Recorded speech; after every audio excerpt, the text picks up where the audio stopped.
আসন্ন champion trophy খেলতে পাকিস্তান যাবে না ভারত, যে কারণে আইসিসির কাছে নিরপেক্ষ ভেন্যুতে তাদের ম্যাচ আয়োজনের দাবি জানিয়েছে বিসিসিআই। এমন খবরই ঘুরছে দেশটির গণমাধ্যমে। সর্বশেষ এশিয়া কাপেও ভারতের আপত্তির কারণে হাইব্রিড মডেলে এশিয়া কাপ আয়োজন করতে বাধ্য হয়েছিল আয়োজক পাকিস্তান। তবে এবার তেমন কিছু নাও হতে পারে বলে গুঞ্জন রয়েছে, কেননা ভারতকে বাদ দিয়েই চ্যাম্পিয়ন ট্রফি আয়োজনেরও একটা সম্ভাবনা আছে বলে শোনা যাচ্ছে, যদিও এ ব্যাপারে এখনও অফিসিয়াল কারো বক্তব্য পাওয়া যায়নি। অন্যদিকে এশিয়া কাপের মতো চ্যাম্পিয়ন ট্রফি খেলার অনুমতি মেলেনি মোদী সরকারের তরফ থেকে, যে কারণে হাইব্রিড মডেলে চ্যাম্পিয়ন ট্রফি খেলতে চাইছে ভারতীয় ক্রিকেট বোর্ড। গত বছর এশিয়া কাপেও এমন ঘটনা ঘটেছিল। টুর্নামেন্টের আয়োজক ছিল পাকিস্তান, কিন্তু ভারত চিরশত্রু দেশে খেলতে যায়নি। আয়োজক হিসাবে পরে শ্রীলঙ্কাকে জুড়ে দেওয়া হয়েছিল।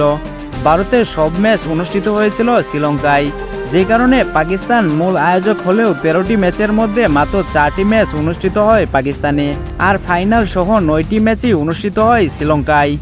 গত বছর ভারতের দাবি মেনে নিয়েছিল পাকিস্তান ক্রিকেট বোর্ড পিসিবি, কিন্তু এবার হাইব্রিড মডেলে নাও যেতে পারে পাকিস্তান ক্রিকেট বোর্ড। এছাড়া আইসিসিও এবার ভারতের দাবি মেনে নেবে না বলেও অনেক গণমাধ্যমে বলা হচ্ছে।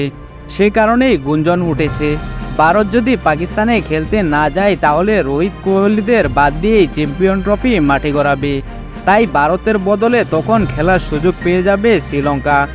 অন্যদিকে আয়োজক হিসাবে চ্যাম্পিয়ন ট্রফি সবগুলো ম্যাচই নিজেদের মাটিতে আয়োজন করতে চায় পাকিস্তান। এরই মধ্যে আইসিসির কাছে টুর্নামেন্টের খসড়া সূচি জমা দিয়েছে পাকিস্তান ক্রিকেট বোর্ড পিসিবি, যেখানে ভারতের ম্যাচগুলো রাখা হয়েছে লাহোরে।